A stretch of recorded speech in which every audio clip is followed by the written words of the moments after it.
السلام علیکم۔ آج جمعرات ہے، اپریل کی 18 تاریخ۔ پاکستان میں اس وقت شام کے 7، بھارت میں 7:30، اور یہاں ہمارے اسٹوڈیوز کی گھڑیوں میں صبح کے 10 بج رہے ہیں۔ وائس آف امریکہ واشنگٹن کی اردو سروس سے میں ہوں خالد حمید، خبروں کے بلٹن کے ساتھ۔ ایرانی صدر ابراہیم رئیسی آئندہ ہفتے پاکستان کے 2 روزہ سرکاری دورے پر اسلام آباد پہنچ رہے ہیں، جسے خطے میں تیزی سے تبدیل ہوتی صورتحال میں اہمیت کی نگاہ سے دیکھا جا رہا ہے۔ ابراہیم رئیسی کا صدارت سنبھالنے کے بعد یہ پہلا غیر ملکی دورہ ہے۔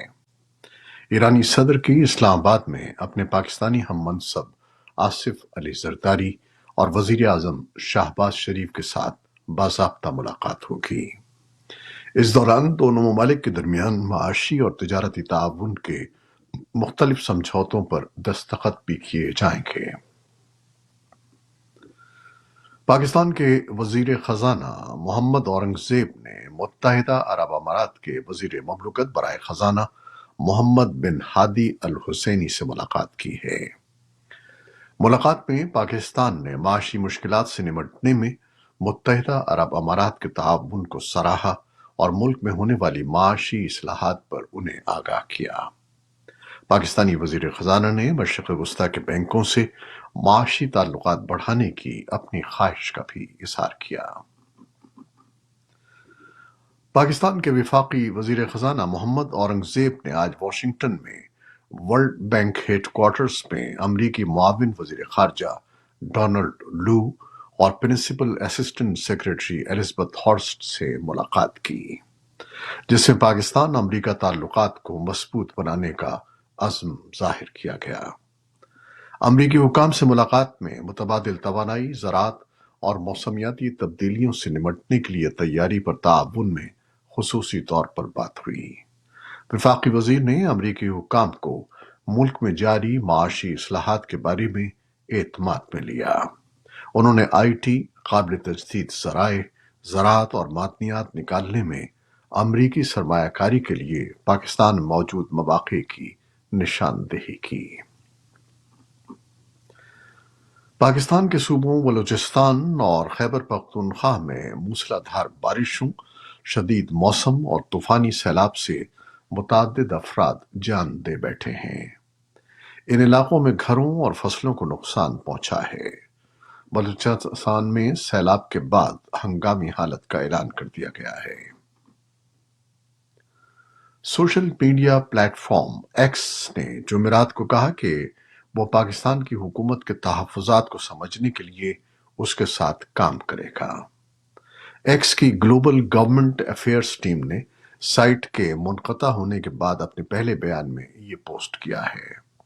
اسلام آباد ہائی کورٹ میں جمع کرائی گئی رپورٹ کے مطابق وزارت داخلہ نے بدھ کے روز کہا کہ سیکیورٹی کی بنیاد پر ایکس کو بلاک کیا گیا تھا، جبکہ سندھ ہائی کورٹ نے حکم دیا ہے کہ حکومت ایک ہفتے کے اندر social media platform X تک رسائی بحال کرے۔ پابندی کو چیلنج کرنے والے ایک وکیل معیز جعفری نے اے ایف پی کو بتایا کہ سندھ ہائی کورٹ نے حکومت کا خط واپس لینے کے لیے 1 ہفتے کا وقت دیا ہے، جس میں ناکام ہونے کی صورت میں وہ اگلی تاریخ کو مناسب احکامات جاری کریں گے۔ عدالت کا فیصلہ رواں ہفتے شائع ہونے کی توقع ہے۔ پاکستان نے بدھ کے روز کہا ہے کہ اس کی بارڈر سیکیورٹی فورسز نے 7 دہشت گردوں کے گروپ کو ہلاک کر دیا ہے، جو افغانستان سے سرحد پار کر کے پاکستان میں داخل ہونے کی کوشش کر رہا تھا۔ فوج کی جانب سے جاری ہونے والے ایک بیان میں کہا گیا ہے کہ اسلام آباد مسلسل طالبان حکومت سے کہتا آیا ہے کہ وہ پاکستان کے خلاف دہشت گردی کی کارروائیاں روکنے کے لیے اپنی ذمہ داریاں پوری کرے۔ سرحد پر منگل کی رات کو ہونے والے اس واقعے کی ذمہ داری کسی گروپ نے قبول نہیں کی ہے۔ افغان طالبان یہ دعویٰ کرتے ہیں کہ انہوں نے کسی گروپ کو ہمسایہ ملکوں پر حملوں کی اجازت نہیں دی ہے۔ وہ اس الزام کو بھی مسترد کرتے ہیں کہ ٹی ٹی پی سمیت کسی غیر ملکی گروپ کی ان کے ملک میں پناہ گاہیں ہیں۔ بھارت میں 7 مرحلوں میں ہونے والے پارلیمانی انتخابات کے پہلے مرحلے میں بدھ کی شام انتخابی مہم ختم ہو گئی۔ پہلے مرحلے میں جمعے کو 21 ریاستوں کے 102 حلقوں میں ووٹ ڈالے جائیں گے۔ پہلے مرحلے کی انتخابی مہم کے آخری روز وزیر اعظم نریندر مودی نے آسام اور تریپورہ میں 2 ریلیوں سے، جبکہ سب سے بڑی اپوزیشن پارٹی کانگریس کے راہل گاندھی نے کرناٹک میں 2 ریلیوں سے خطاب کیا۔ کانگریس رہنما پریانکا گاندھی نے اتر پردیش کے سہارنپور میں ریلی کی۔ وزیر اعظم نریندر مودی نے، جو تیسری بار حکومت بنانے کے لیے کوشاں ہیں، حکمراں محاذ این ڈی اے کے لیے 400 سے زائد اور بی جے پی کے لیے 370 سیٹوں پر کامیابی حاصل کرنے کا ہدف مقرر کیا ہے۔ ایران کی حمایت یافتہ لبنانی عسکری تنظیم حزب اللہ کے حملے میں 14 اسرائیلی فوجی زخمی ہو گئے ہیں، جن میں سے 6 کی حالت تشویشناک بتائی جاتی ہے۔ خبر رساں ادارے رائٹرز کے مطابق حزب اللہ نے بدھ کو اسرائیل کے شمالی علاقے میں فوجی تنصیب پر میزائلوں اور ڈرونز سے حملہ کیا، جس سے اسرائیلی فوجی تنصیب کو نقصان پہنچا۔ اسرائیلی فوج نے بھی حزب اللہ کے حملے کی تصدیق کرتے ہوئے کہا ہے کہ لبنان سے آنے والے اینٹی ٹینک میزائل اور ڈرونز نے فوجی تنصیب کو نشانہ بنایا ہے۔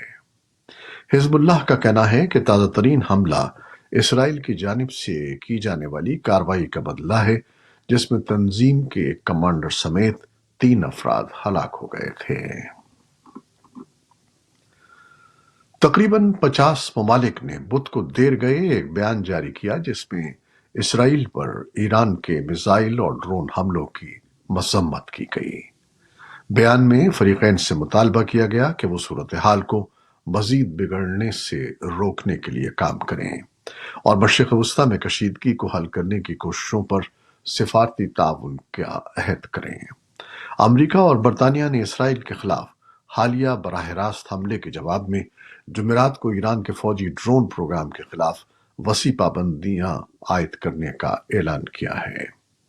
اس اقدام کا مقصد اسرائیل کی حمایت کرنا اور ساتھ ہی اسے تہران کے خلاف جوابی کارروائی کے لیے تحمل سے کام لینے پر آمادہ کرنا ہے۔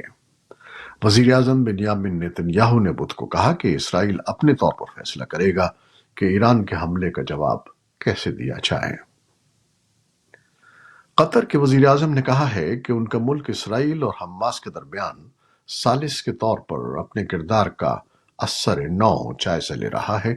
امریکہ اور مصر کے ساتھ ساتھ قطر نے بھی نومبر میں ہونے والی لڑائی کو روکنے کے لیے بات چیت میں اہم کردار ادا کیا تھا، جس کے نتیجے میں درجنوں یرغمالیوں کی رہائی ممکن ہوئی۔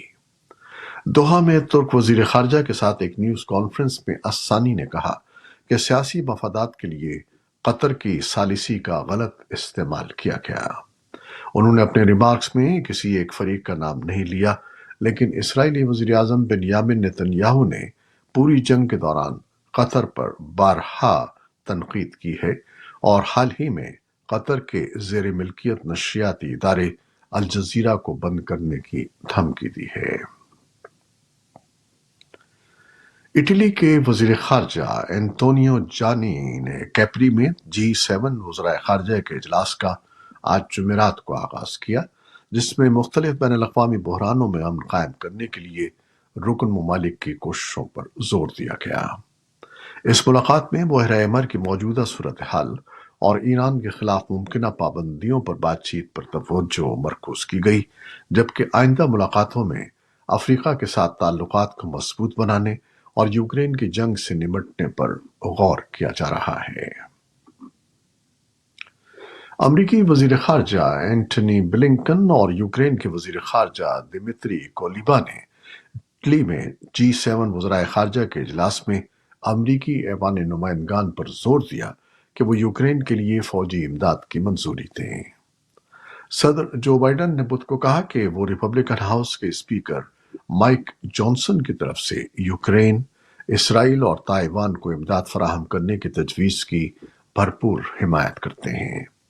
صدر جو بائیڈن نے کہا کہ ہاؤس کو اس ہفتے پیکج کو پاس کرنا چاہیے اور سینٹ کو جلد اس کی پیروی کرنی چاہیے۔ انہوں نے مزید کہا کہ ہم اپنے دوستوں کے ساتھ کھڑے ہیں۔